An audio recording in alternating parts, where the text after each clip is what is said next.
The Krampus Ball. Chapter 1, The Mysterious Invitations. Sophia gazed out her frosty bedroom window, watching fat snowflakes drift lazily to the ground. It was the first snowfall of the season, blanketing the neighborhood in a soft white hush. The sight filled Sophia with a sense of melancholic wonder, memories of past winters swirling through her mind. She thought back to childhood sledding days, trudging up snowy hills just to slide back down again. Snowball fights in the cul-de-sac, building snowmen and igloos in the front yard. Coming in from the cold to hot chocolate and cookies fresh from the oven. Cozying up near the fireplace with fuzzy socks and a good book. Those memories felt far away now. Sophia had outgrown such simple childhood joys. At 16, with college fast approaching, her winters now revolved around studying and extracurriculars to bulk up her resume. The first snowfall no longer held the same magical allure, only signaling the coming holiday stress and frigid walks to school. Sophia sighed, her breath fogging up the glass pane. She wiped it away with her sleeve, peering out at the neighborhood buried in several inches of powder. Snow days would be scarce this year. She couldn't afford to fall behind in class. College was just around the corner. A rap at the front door jarred her from her reverie. She bounded down the stairs, nearly slipping on the hardwood in her socks. She grasped the banister to catch herself, then swung open the front door to find her best friend Ethan grinning on the porch, his nose pink from the chill. "Special delivery," he said, holding up 4 antique-looking envelopes sealed with wax. Sophia plucked one from his mittened hands, noting the weight and texture of the paper. It looked expensive, like something from another era. The parchment envelope felt rough yet sturdy under her fingers.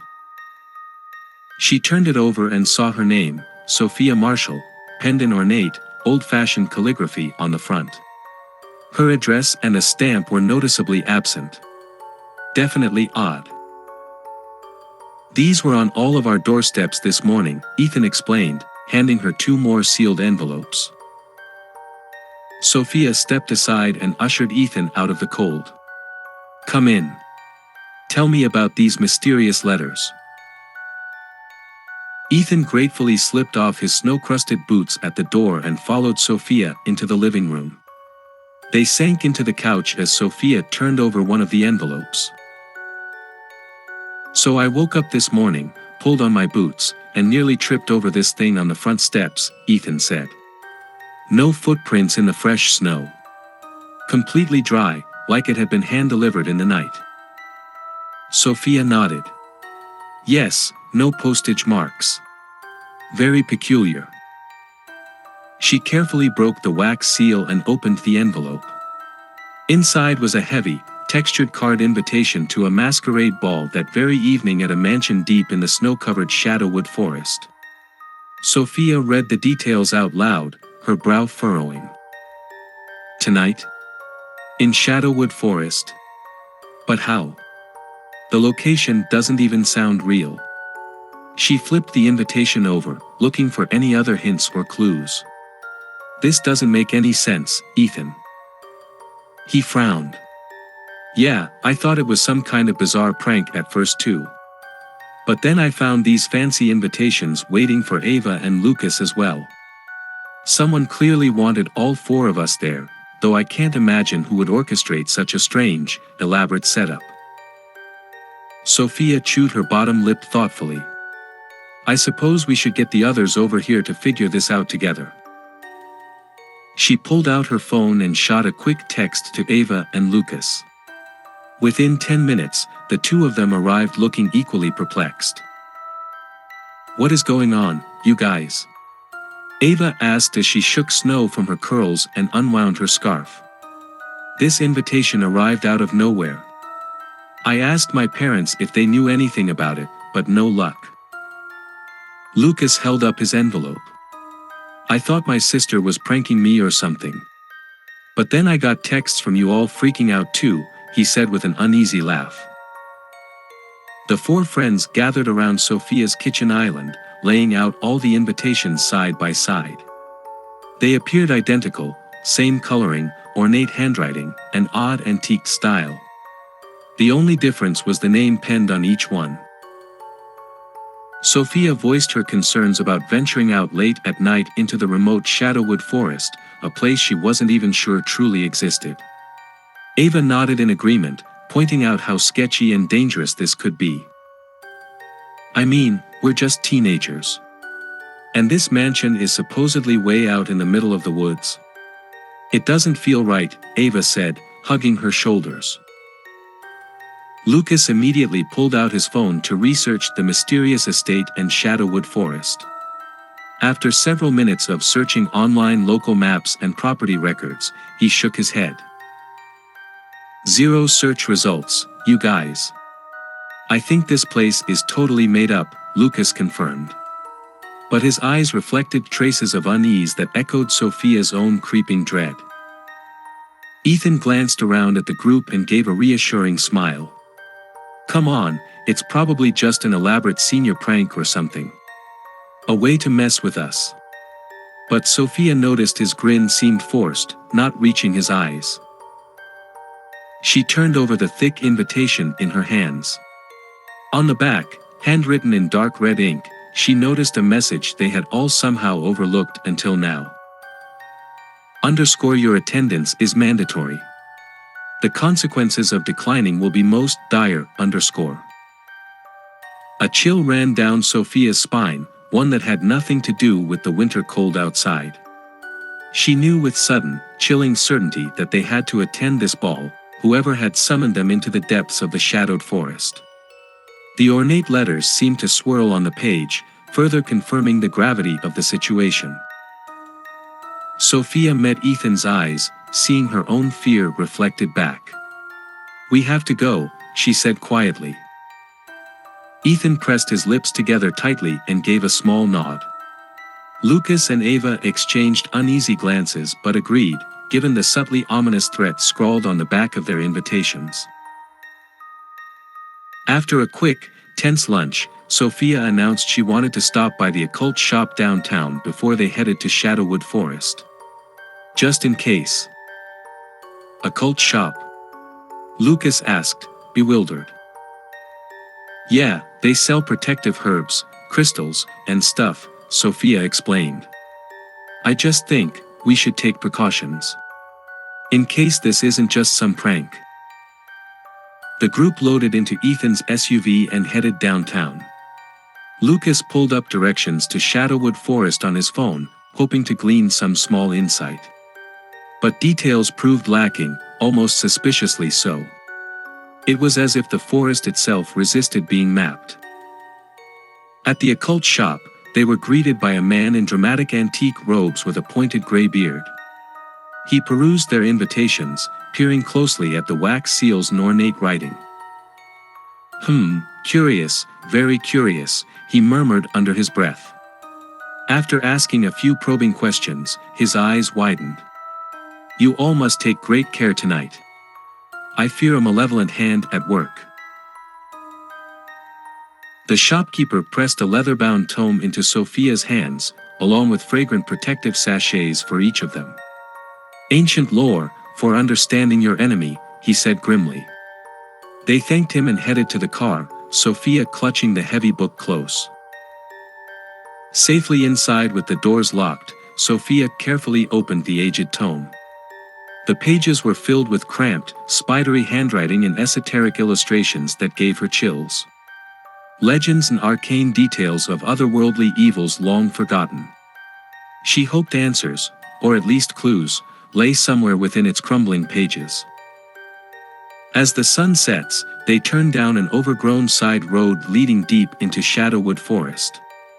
Their headlights cut through ever-thickening mist as the woods close around them.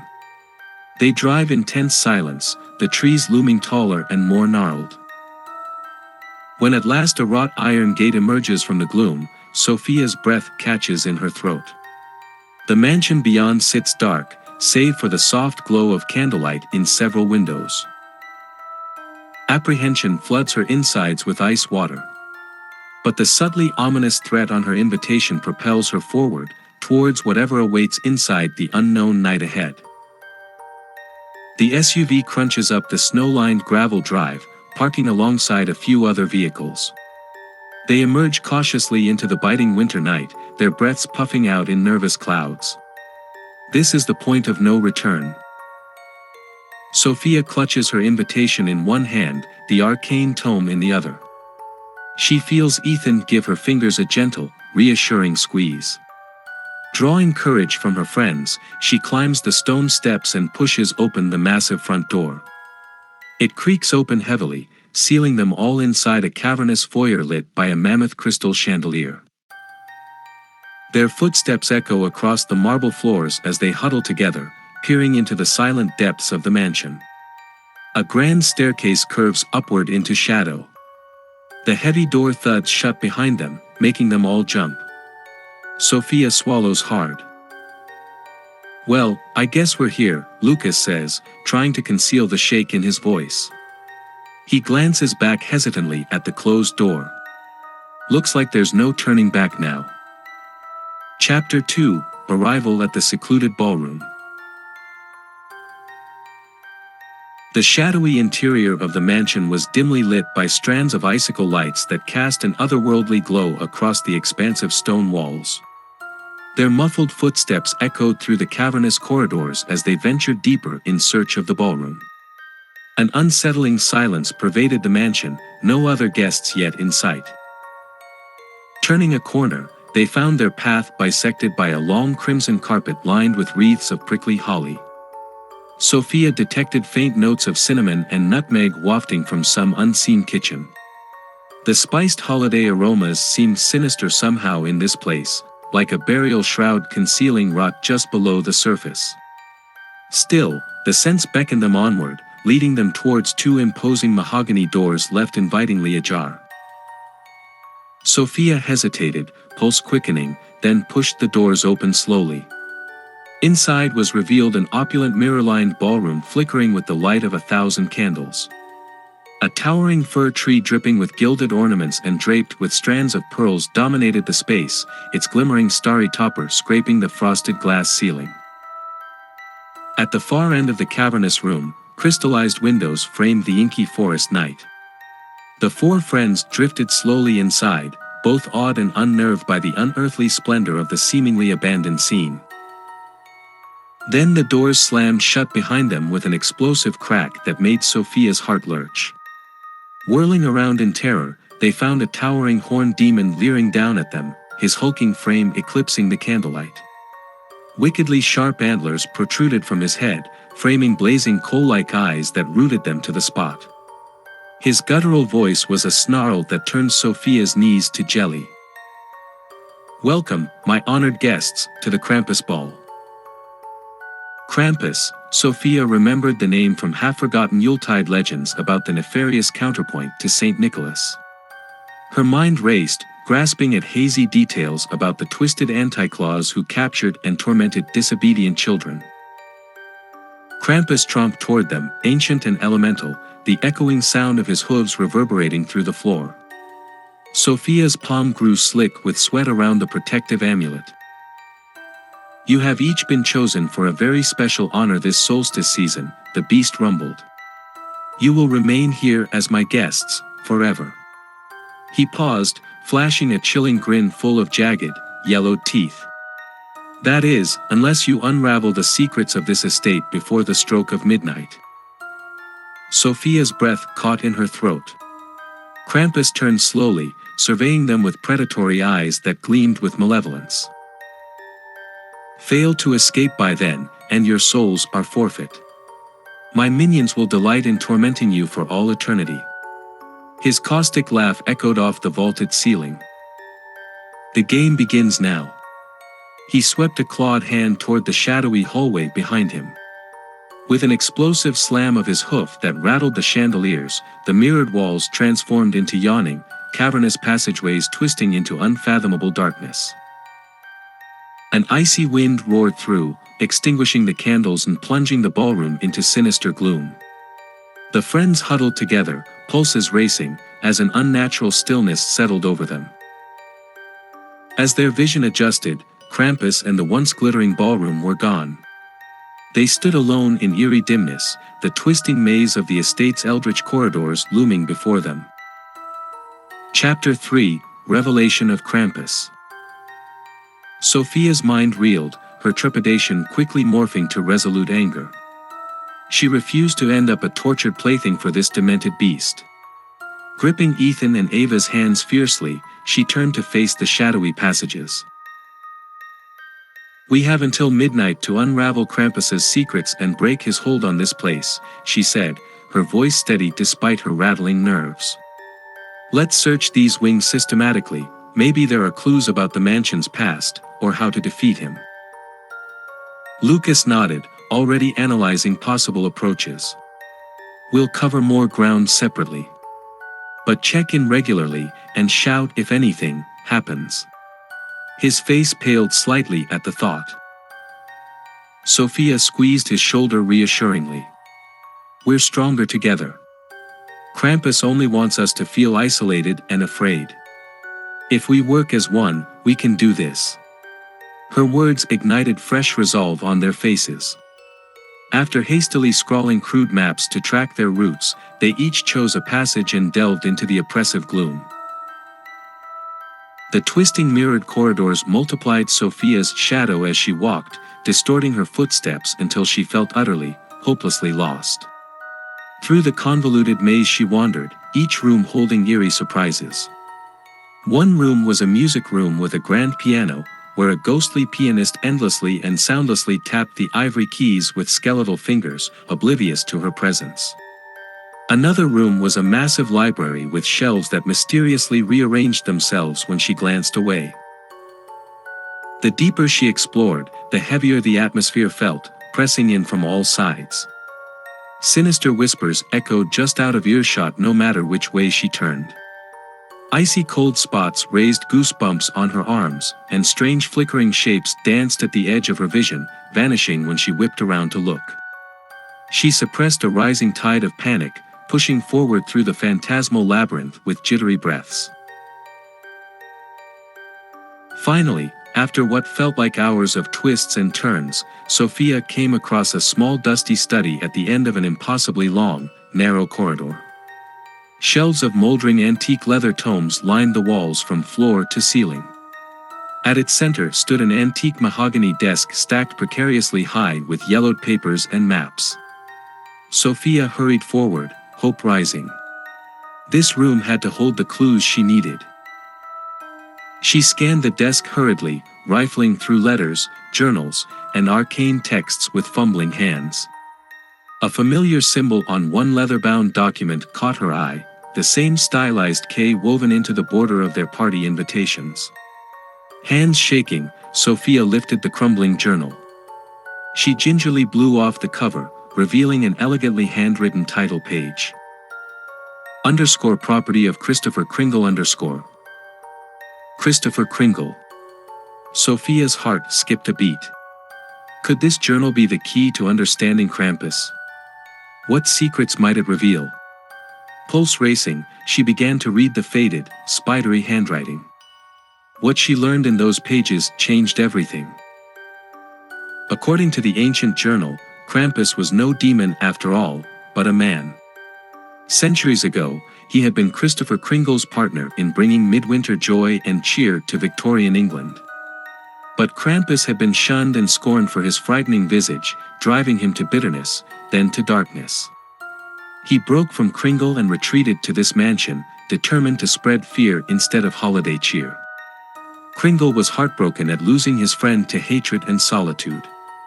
In a desperate last attempt to redeem Krampus, he had constructed this elaborate mansion and hosted an annual Christmas masquerade ball, hoping to rekindle Krampus' spirit with light and laughter.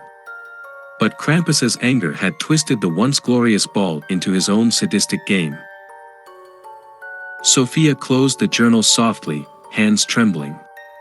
Her heart ached for both men, irrevocably sundered by pain and misunderstanding. The same cruelties that had driven away Krampus, isolation and ignorance, still lurked in their society. But she refused to perpetuate that cycle. Now, she finally understood what had to be done. Chapter 4, Separation and Encounters.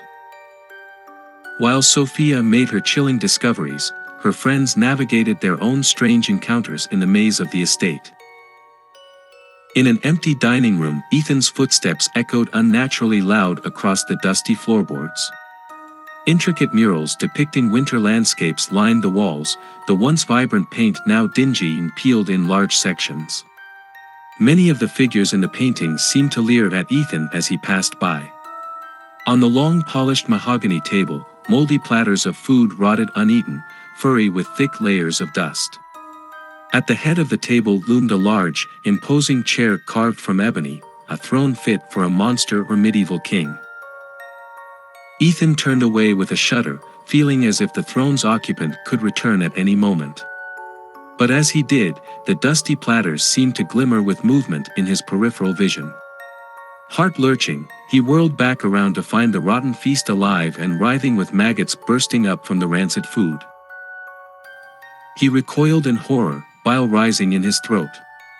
As his panic crested, phantom voices began swirling through his mind. You could have stopped it, you know. If only you had made sure your sister was safe that night, Ethan gasped as the room evaporated and he found himself suddenly on a dark, icy road. The crumpled remains of a child's bicycle lay on the asphalt nearby, the wheels crooked and bent. In the distance, the flashing lights of emergency vehicles approached, refracting off the branches of bare trees. Ethan fell to his knees on the cold road, hot tears filling his eyes. This was the night his 8-year-old sister had tried to ride to a friend's house alone after dark. And had ended up the victim of a reckless hit-and-run driver just blocks from home. You failed to protect her, the voices whispered inside his head. You don't deserve joy. Ethan pressed his palms to his ears, willing away the dark thoughts that still plagued him years later. This was not real, he reminded himself firmly.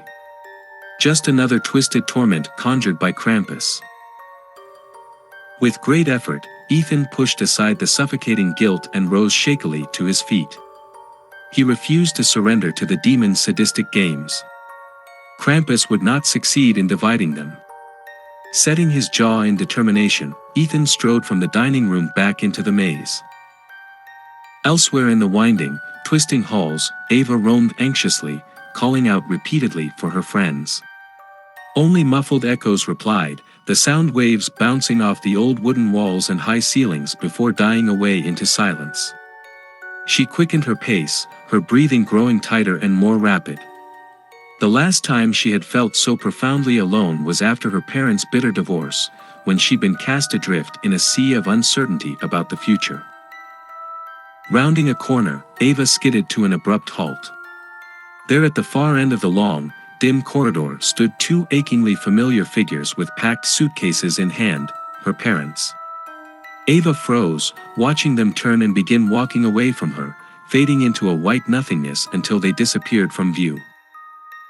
No, don't go. The frightened, desperate plea escaped Ava's lips before she could stop herself. She started forward frantically after them. But no matter how fast she sprinted down the hallway, the passage only lengthened before her eyes, the vision of her parents receding further from reach. Finally, Ava collapsed, sinking down to the floor as hot tears spilled down her cheeks. Since the painful family split years before, her greatest fear had always been abandonment and loss. Now Krampus was ruthlessly exploiting that lingering childhood trauma, exposing raw and tender wounds. But even lost in the depths of this haunted place, Ava was not alone, she reminded herself, taking a deep, quivering breath. She had her true family now, Sophia, Ethan, and Lucas. They were her anchors now. Drawing on their strength, Ava shakily pulled herself up and continued onward, leaving the chilling vision and her fear behind. Down twisting stairwells and between rows of leering stone gargoyles strode Lucas, jaw clenched tightly. He had always prided himself on being the pragmatic, level-headed one in their group. But navigating this bizarre, irrational labyrinth was testing his composure at every turn. As a child, Lucas had been mercilessly teased and bullied by classmates for his shy, reserved nature. Over time, he had constructed impenetrable walls and a fortress of logic and intellect, locking away any vulnerabilities deep inside. But here in this morbid mansion, his fortifications were under constant siege.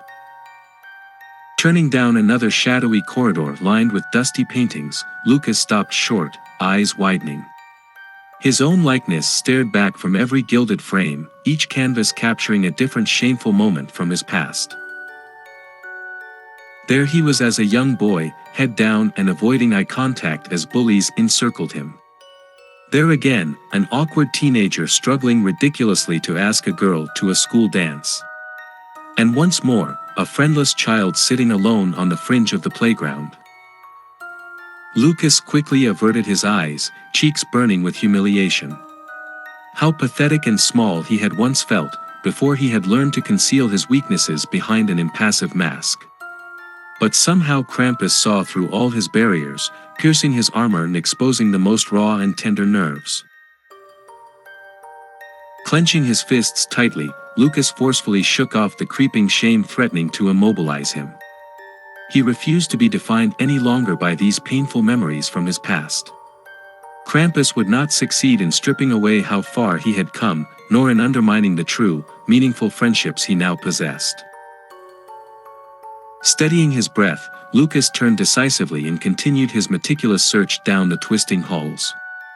There was too much at stake now to indulge old wounds. Chapter 5, Sophia's Discoveries.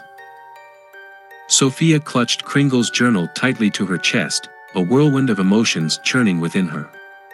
According to the aged, yellowed pages, Krampus was no demon at all, but a man warped and twisted by years of isolation and rejection.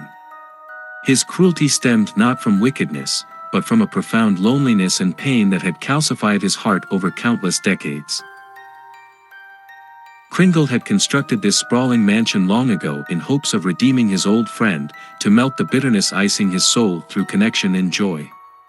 But Krampus' resentment had proven too deep-seated, turning his solitude to malice and sadism. Now, Krampus was trapped in his own twisted creation, endlessly repeating his masquerade ball turned nightmarish game of cat and mouse. But Sophia refused to continue the vicious cycle by meeting his cruelty with more cruelty. If Krampus was redeemable once, he could be again, with empathy, understanding, and compassion. Poring over the journal's faded pages, Sophia knew she had found the key to unraveling the ancient magic fueling Krampus's illusions. But this burden could not fall on her shoulders alone. She had to reunite with her friends and foster an unbreakable bond between them, one not even Krampus with all his ancient bitterness could sever. Clutching the precious book to her chest, Sophia ventured back into the endless maze of mirrors and shadows. But this time, instead of creeping through the darkness in dread, she moved with purpose. Her voice rang out clearly as she called for her friends, echoing down the silent halls. She would no longer slink through this place like a hunted animal. There was hope now, and she would grasp it with both hands. After what felt like hours of wandering through twisting corridors, she finally stumbled down a dim passage and caught sight of Lucas' tall silhouette ahead. "Lucas!" Sophia cried out joyfully. He turned and she saw his shoulders sag in profound relief at the sight of her. In a few quick strides he closed the distance between them, pulling her into a fierce, comforting hug. When they separated, Sophia saw shadows of pain haunting his kind eyes. Krampus had been here already, sowing his poison. Wordlessly, she reached out and squeezed his hand, a reminder that they would face this together. Then she unfolded her discoveries about Krampus's tragic past, watching Lucas's expression morph from shock to dawning compassion.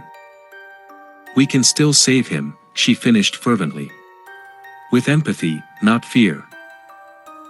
Lucas studied her intently for a long moment, then nodded resolutely. "Let's go find the others," he said. It was Ethan they crossed paths with next, standing hollow-eyed and shaken down a dim passage. At Sophia's call, he turned with a start, relief flooding his pale face at their approach. Sophia saw at once that Krampus had dredged up old wounds and pain she knew Ethan still carried quietly within. Anger and protectiveness flared hotly in her chest. Wordlessly, she took Ethan's hand and placed it atop Lucas's, still joined with hers. No words were needed in that moment. She felt their bond fortifying, weaving the four of them together against the darkness. Ethan managed a small, grateful smile and squeezed her hand tightly. "Let's find Ava," he rasped. Together they wandered slowly through the twisting maze, calling Ava's name, refusing to succumb to fear or hurry. Their steady voices echoed back at them mockingly at first. But finally a faint sob reached their ears. Breaking into a run, they followed the pitiful sound to a shadowy alcove. Curled upon a stone bench beneath a stained glass window sat Ava, her head buried in her arms. At their gentle calls, she looked up with a start, cheeks glistening with tears. Sophia and Lucas hurried to embrace her as Ethan knelt before her. "You're not alone," he murmured, taking her hands in his with fierce tenderness. "Not anymore." Ava sighed shakily and rested her head on his shoulder for a long moment, drawing strength from their solidarity. After composing herself, she sat up and squeezed Ethan's hand, resolve shining in her tear-stained face. Sophia smiled sadly, knowing Ava had likely relived her deepest childhood pain here in the maze. "I found something, while I was searching," Sophia said gently. She opened Kringle's journal and summarized its tragic revelations, watching her friends' faces cycle through dismay to dawning understanding. "Krampus is still in there, beneath all that anger," Sophia finished passionately. "Together, we can reach him." Her friends exchanged solemn nods, bonded by their harrowing trials in the maze. Though it had dredged up old wounds, it had also awakened their devotion to each other.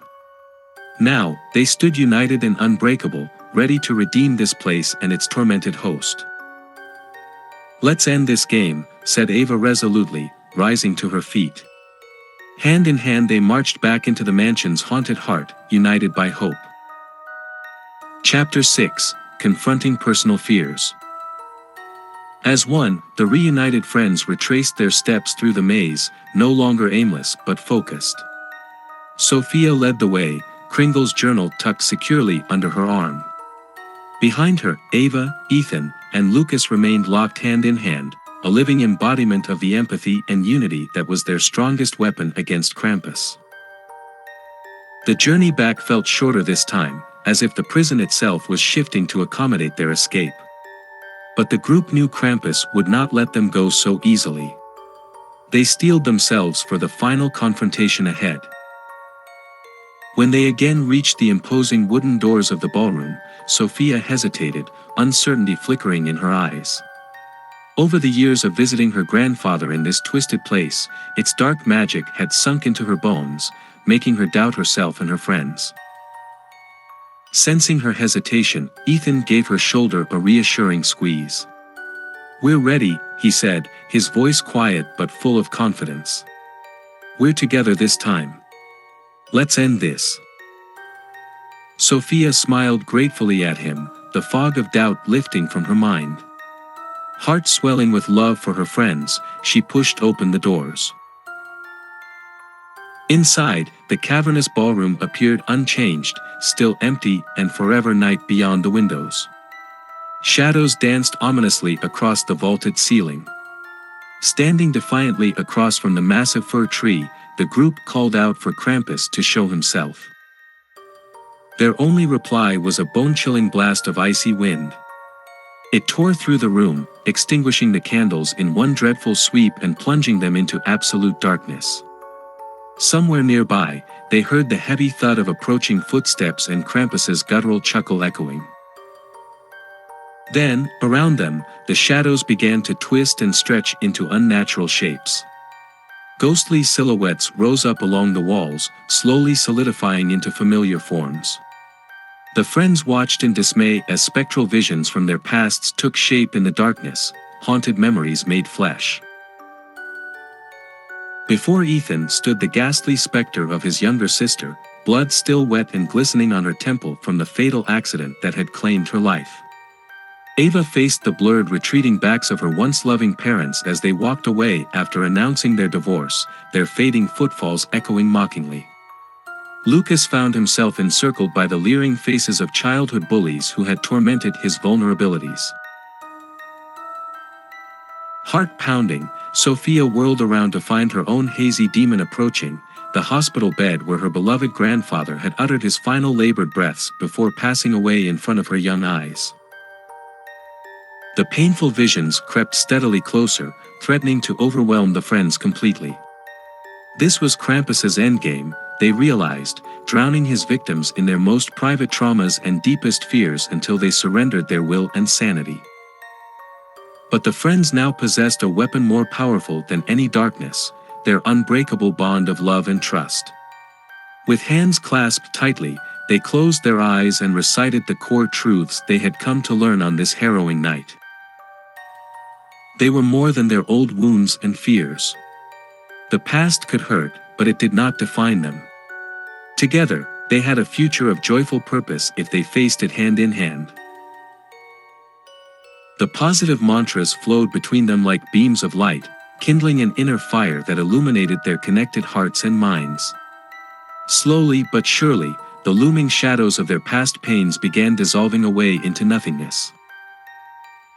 When at last they opened their eyes, the spectral visions were gone. The four friends stood again in simple darkness, gripped not by pain but by hope. A frustrated, rattling roar from the shadows told them Krampus sensed his defeat. "This ends now," said Sophia fiercely, leading her friends forward to confront the demon one final time and redeem him at last. Their arms linked, they marched toward the darkness ready to rekindle the light. Chapter 7, Uniting Against Krampus. Krampus materialized from thin air before them, more monstrous than ever in his rage. Jagged icicles framed his twisted horns and blizzard winds swirled around him, biting viciously at their exposed skin like needles of ice. His coal-like eyes burned with unbridled fury down at them, two smoldering embers in the endless dark voids of his skull. "Still you resist," Krampus bellowed, his voice thundering through the hall and making the very windows quake in their pains. "I have dredged up and laid bare your worst fears, your darkest traumas.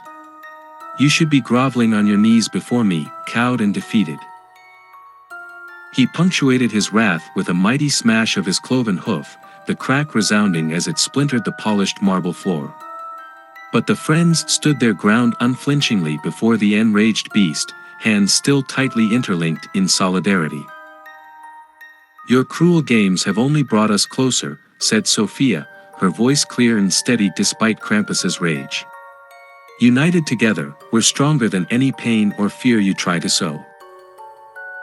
Krampus snarled viciously, baring his ghastly sharp teeth in a gruesome display of fury. He raised a clawed, gnarled hand as if preparing to strike them down where they stood for their continued insolence. But Sophia refused to back down and instead took a bold step forward, Kringle's tattered journal open in her hands. "We know who you really are now," she pressed on gently but firmly. "Not a true demon, but a man, Christopher Kringle's dearest friend in lifetimes past." At the reverent sound of that name, Krampus recoiled as if physically struck, letting out a strangled cry. For a brief flickering moment, true anguish broke through the apoplectic fury contorting his nightmarish face. Sensing an opening, Sophia softened her voice further, imbuing it with compassion. "You don't have to be alone in your solitude anymore. It's not too late to end this vicious cycle of pain that has trapped you, for yourself, and for your friend." Slowly, she extended a hand upward in entreaty, her eyes pleading for him to take it. "You can still be the man he believed you to be. The man you want to be, deep down." Krampus hesitated, wavering. For a heartbeat, behind the monstrous facade stood the faintest shadow of the man he had once been, lifetimes ago. But then his expression twisted again in bitterness, the walls rearing up around his heart once more.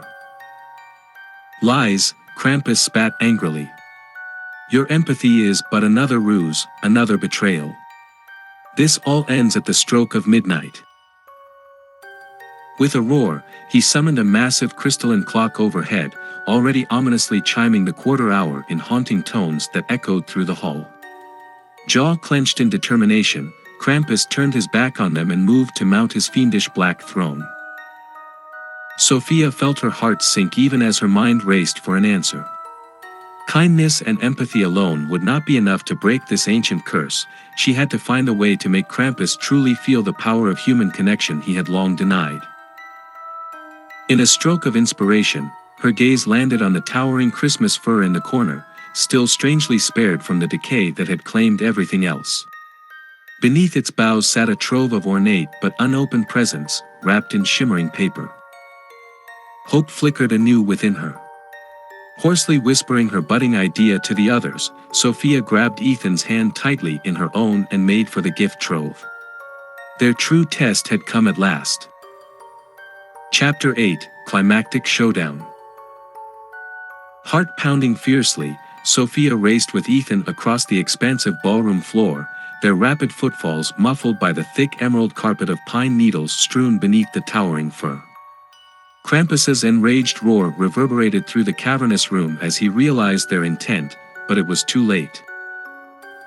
Sophia and Ethan each grabbed one of the meticulously wrapped boxes resting beneath the mammoth tree, glinting tantalizingly in the dim firelight. With trembling hands and all the strength they could muster, they hurled the parcels upwards into the dense spiny branches. The gifts exploded on impact in dazzling displays of radiance and sound, wreathing the dark fir in incandescent holiday adornments. From the splintered boxes cascaded endless glittering tinsel in silver and gold, vivid jewel-toned garlands, and strings of luminous lights that blinked to life along each bough.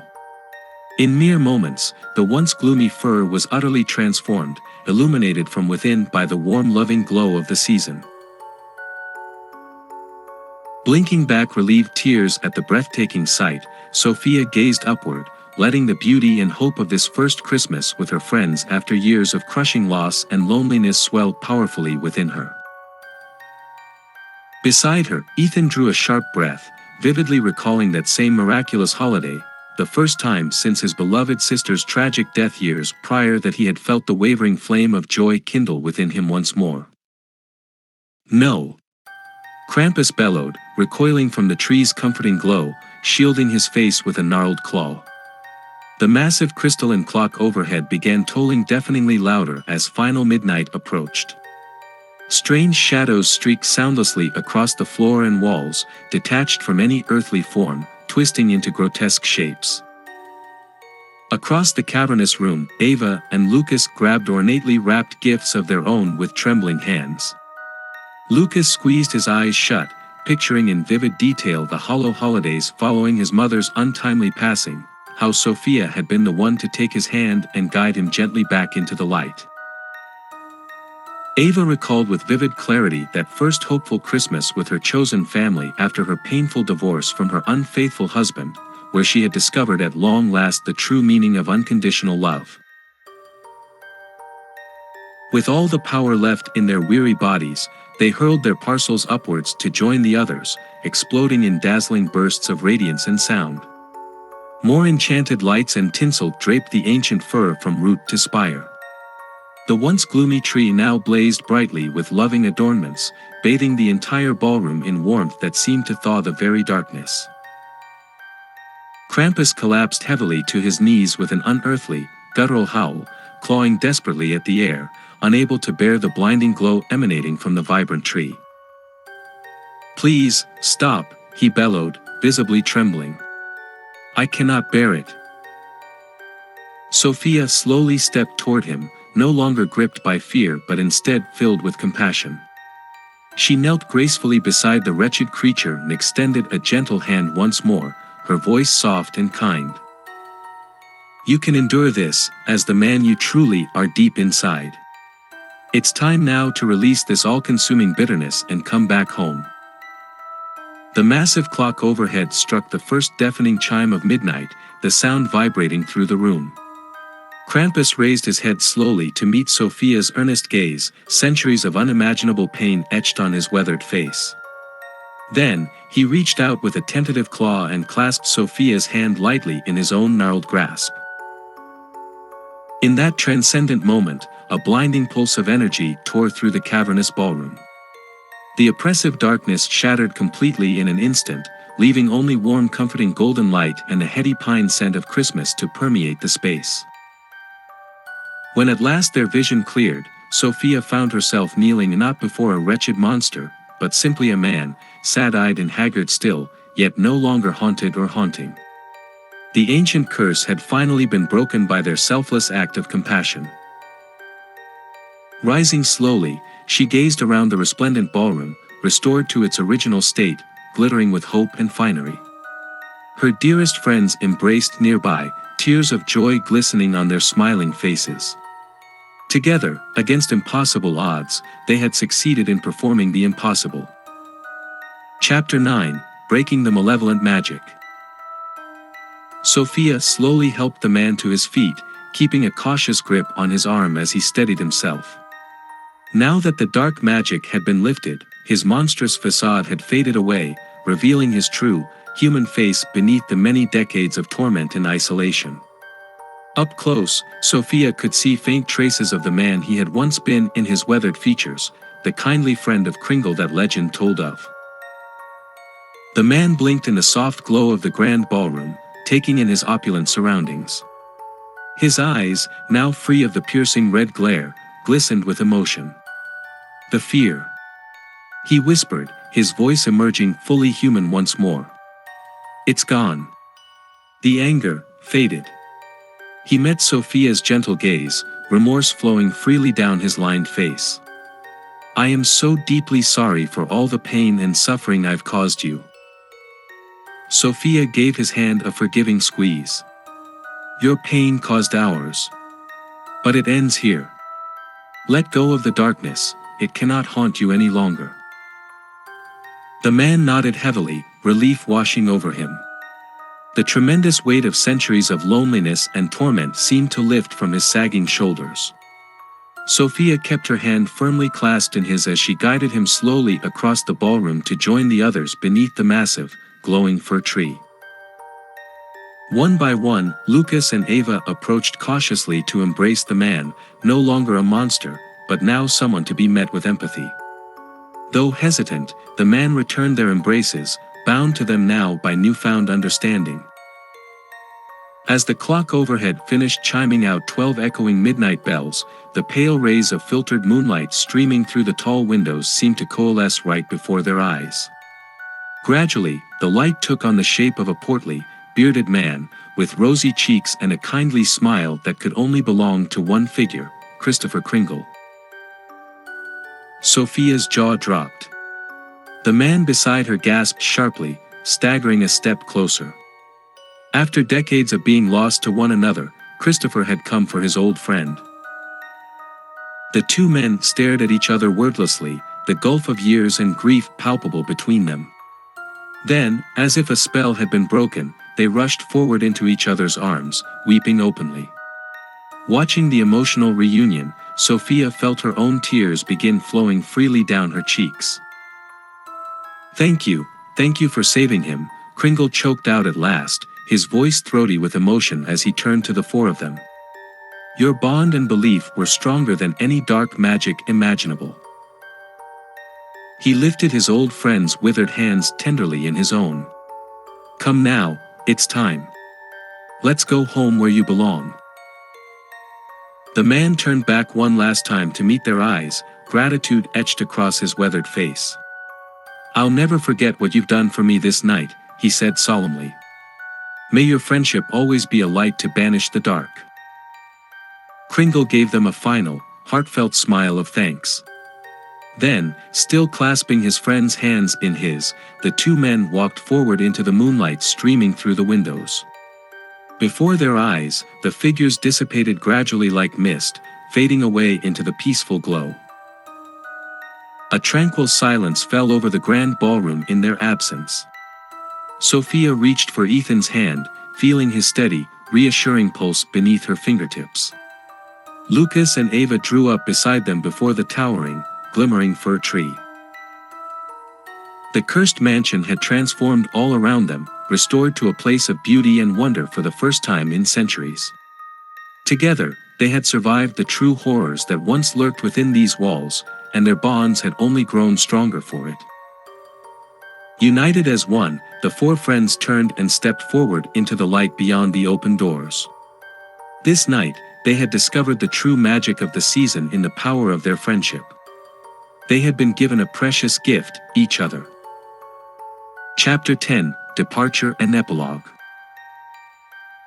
Under starry winter skies that stretched as far as the eye could see, the group of friends slowly retraced their footsteps through the snow-lined forest path away from the looming mansion.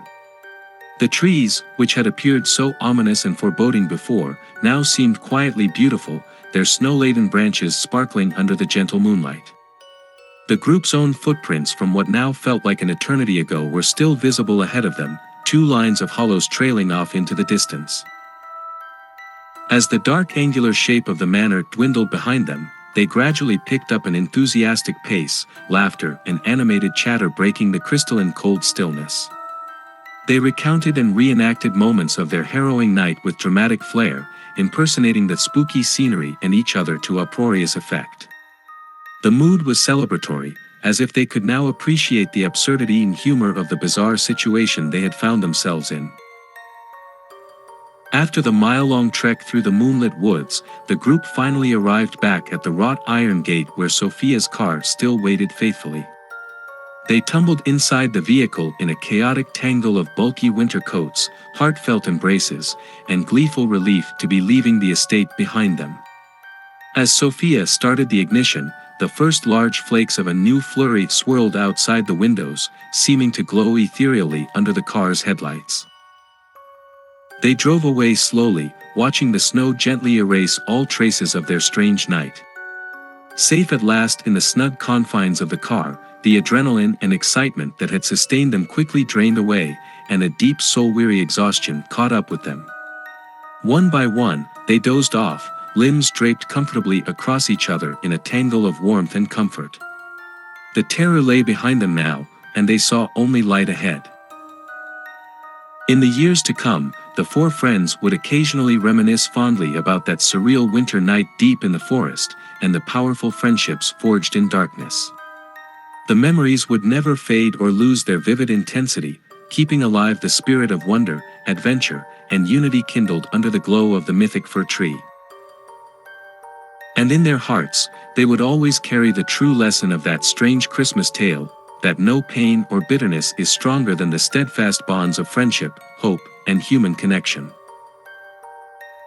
So it was that 4 individuals, brought together by a mysterious summons in the snowy Yuletide season, found reserves of courage, understanding, and everlasting light through the magic of their unbreakable friendship. In those powerful bonds lay a fragile, flickering beacon that would guide them, and perhaps in time, others who wandered lost, through even the darkest of winters. The end.